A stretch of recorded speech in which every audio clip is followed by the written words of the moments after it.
Next कौन सा है, हाँ पीछे आइए, एसेटेनमेंट ऑफ सर्विस कॉस्ट। आइए, ठीक है, लाइन बाय लाइन ही है ताकि इजी पड़े पढ़ने में। अब सर्विस टैक्स, सर्विस कॉस्ट का जो भी सिलेबस में आपका डायरेक्ट लिखा है, जैसे ट्रांसपोर्ट वाला है, हॉस्पिटल है, होटल है, डायरेक्ट जो लिखा है उसमें निकालते कैसे हैं, मेरा बात आप ध्यान से सुनिएगा। हाँ, क्या हम बोल रहे हैं कि हम लोग का प्रोसेस क्या होता है निकालने का, ठीक है। तो एक एक करके अभी देखेंगे और फिर हम एकदम शॉर्ट में बता देंगे कि कैसे होता है ताकि आपको आइडिया मिल जाए। देखिए पहला, ठीक है, तो अलग अलग सर्विस कॉस्ट शीट बनता है, इनका अपना अपना जिस सेक्टर में भी है, मतलब जिसमें भी है। जैसे ट्रांसपोर्ट वाला है, ट्रांसपोर्ट सर्विस है, तो मतलब बस है, टैक्सी है, ट्रक है, तो इसके लिए कैसे निकलेगा, कॉस्ट यूनिट क्या रहेगा इनका, पर पैसेंजर किलोमीटर, कि 1 किलोमीटर का हम लोग इतना चार्ज करेंगे, तब ना पहले निकालेंगे तो तब ना वो लोग, ठीक है। पर टन किलोमीटर किस में आएगा, गुड्स वाले में, उनका टन से मेजर होता है ना, ठीक है। फिर कॉस्ट शीट में क्या क्या रहेगा, तो देखिए फिक्स्ड कॉस्ट भी रहेगा, जैसे बस का लाइसेंस फीस कितना पड़ा, इंश्योरेंस, सैलरी ऑफ ड्राइवर, किस में आ जाएगा, फिक्स्ड में। वेरिएबल में क्या आ जाएगा, फ्यूल का, टायर्स का और रिपेयर का, जितना किलोमीटर जाएंगे आप उतना आपको पेट्रोल डीजल भराना पड़ेगा, क्लियर है, टायर का लगेगा उसी हिसाब से। फिर देखिए रिपेयर वाला भी है। फिर सेमी वेरिएबल, मेंटेनेंस और सुपरविजन, ये सब ऑलरेडी आप देखे हुए हैं पहले ही वाला कॉस्ट शीट और ये सब में भी, ठीक है। अभी प्रैक्टिकल बुक से भी थोड़ा सा दिखाएंगे आपको। तो इसमें देखिए कॉस्ट पर, ये अब मेन पार्ट है जो समझाना चाह रहे हैं, ये है main, cost per passenger kilometre कैसे निकलेगा, तो होगा total operating cost. Total operating cost क्या हुआ, जितना भी मेरा खर्चा, फिक्स्ड वाला, वेरिएबल, सेमी वेरिएबल, बुक में आप अलग नाम से देखेंगे, उसमें स्टैंडिंग कॉस्ट, मेंटेनेंस कॉस्ट और एक कुछ है, क्या तो नाम है, ठीक है, वो भी करके आ रहा है, ठीक है। तो नाम बस ना वैसे हो गया, क्लियर है। स्टैंडिंग कॉस्ट क्या होता है, जो लगेगा ही लगेगा आपका, है ना। मेंटेनेंस जो अभी पढ़ रहे थे, है ना, जितना चलेंगे उसके हिसाब से। और ये क्या लिखा है, ऑपरेटिंग, ठीक है, ऑपरेटिंग कॉस्ट, रनिंग, ठीक है, ठीक है, क्लियर हो गया। तो अलग वो नाम है, ठीक है, उसमें हम लोग देख के समझ सकते हैं, ठीक है। तो कैसे निकलेगा, देखिए टोटल ऑपरेटिंग कॉस्ट ऊपर और नीचे क्या रहेगा, टोटल पैसेंजर किलोमीटर, ठीक है। तो जैसे इनका सारा कॉस्ट मिला के आया, मान लेते हैं 1 लाख, और टोटल पैसेंजर किलोमीटर, पैसेंजर और किलोमीटर टोटल का लेके अभी देखेंगे हम लोग बुक से भी, तो वो आया मान लेते हैं मेरा 1000, ठीक है।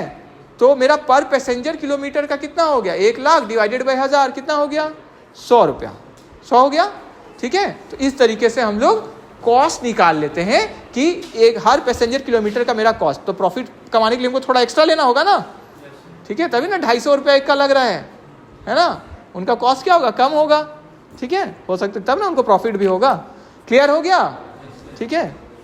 यहाँ हम लोग क्या निकाले, कॉस्ट निकाले, ये प्रॉफिट नहीं है, ये कॉस्ट निकला आपका, क्योंकि कॉस्ट ही से तो डिवाइड किए, प्रॉफिट कहाँ ऐड किए, प्रॉफिट भी कमाना चाहते हैं तो अब ऐड हो जाएगा प्रॉफिट, क्योंकि एक बार पता चल गया हमको हर किलोमीटर में तो इतना तो मेरा ही कॉस्ट लग रहा है, तब ना पता चलेगा प्रॉफिट कितना हम और ऐड करें, कितना कमाना चाहते हैं ऐड कर देंगे, ठीक है। अब देखिए हॉस्पिटल, ठीक है, तो कॉस्ट पर, इसमें कॉस्ट यूनिट क्या है, पर पेशेंट डे और पर बेड डे। इसमें कॉस्ट शीट में क्या आएगा, वही तीनों चीज़ फिर से। तो जैसे सैलरी होता है फिक्स्ड का, नर्सेस का और बिल्डिंग का अगर रेंट दे रहे हैं आप, ठीक है, किराए पे लिए हुए हैं। वेरिएबल में जो जितना मरीज है उसके हिसाब से जो भी खर्च लग रहा है आपका, मेडिसिन और फूड, ठीक है। किसी किसी हॉस्पिटल में खाना भी खिलाते हैं ना, उसका पैसा लेते हैं कि नहीं, लेते हैं ना, ठीक है, लेते, प्राइवेट वाले में तो लेते ही हैं, ठीक है। सेमी वेरिएबल जो कुछ हद तक क्या होता है, फिक्स रहता है और उसके बाद क्या होता है, चेंज हो जाता है ना। जैसे एयरटेल का आप या कोई भी रिचार्ज करते हैं तो रहता है ना, इतना तक आपका डाटा है, अगर अनलिमिटेड वाला नहीं है आपका तो इतना तक डेटा, उसके बाद 50 पैसा पर MB लगेगा आपका, है ना। तो वो क्या हुआ, उतना तक तो आपका फिक्स है, जितना पैसा दिए उतना डेटा के लिए। अब आप और करने लग जाएंगे, खत्म हो गया आपका लिमिट, फिर भी कर रहे हैं तो अब क्या होगा, जितना आप यूज़ करेंगे उतना लगेगा, तो वो क्या हो गया, वेरिएबल हो गया। फिर इतना लिमिट तक फिक्स और उसके बाद क्या हो गया, वेरिएबल। जब फ़ोन नया नया आया था ना, लैंडलाइन वाला, तो क्या होता था कि 200 कॉल तक ऐसे है, मान लेते फ्री है, 1 महीना में 200 कॉल फ्री, उसके बाद से आप बात करेंगे तो 3 रुपया 5 रुपया ऐसे लग जाएगा आपको, ठीक है। मतलब जो भी नियम है, इतना तक अगर फिक्स है तो वो तो फिक्स में चला गया, और उसके बाद चेंज होगा तो कहाँ चला गया, वेरिएबल। तो ये ऐसा जो होता है उसको क्या बोलते हैं, सेमी, ठीक है, वेरिएबल।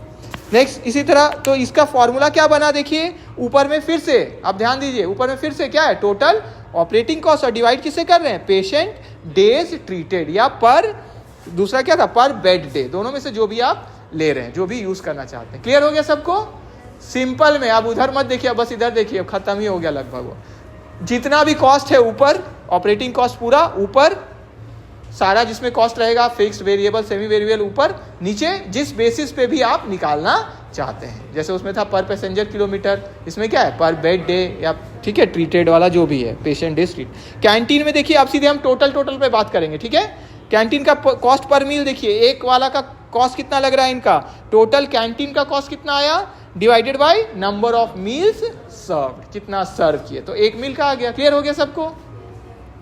अब बस देखते जाइए, आप लोग पढ़िएगा, टोल सर्विस का भी इसी तरह है, डिवाइड किससे हो गया, नंबर ऑफ व्हीकल से, ठीक है। एजुकेशन इंस्टीट्यूशन में टोटल कॉस्ट ऊपर, नीचे number of students. IT industry में टोटल आईटी ऑपरेटिंग कॉस्ट ऊपर, नीचे टोटल क्लाइंट आवर्स। होटल में टोटल होटल कॉस्ट ऊपर और नीचे टोटल रूम नाइट सोल्ड। तो क्योंकि वहाँ बोलते हैं एक रात का किराया इतना, एक रात, ठीक है। टाइम वहाँ पे ऐसे रहता है 11 से 11 या जो भी वो फॉलो कर रहे हैं, ठीक है। तो मतलब सिंपल में अब क्या है, ऊपर में लिखेंगे टोटल ऑपरेटिंग कॉस्ट और नीचे में जो हमारा बेसिस रहेगा, ठीक है, उसको उसका टोटल वो कितना हम लोग ले रहे हैं, ठीक है, वो उससे निकल जाएगा। कंक्लूजन में कि सबका अपना अलग कॉस्ट यूनिट है और उसके हिसाब से हम लोग उसको देखते हैं, ठीक है। तो सर्विस कॉस्ट हेल्प करता है हम लोग को चार्जेस फिक्स करने में कि कितना तक कॉस्ट है तो और कितना हम प्रॉफिट हम ले सकते हैं, कमाया जा सकता है, ठीक है। तो वो हम लोग ऐड कर लेते हैं, ठीक है। चलिए ये हो गया। नेक्स्ट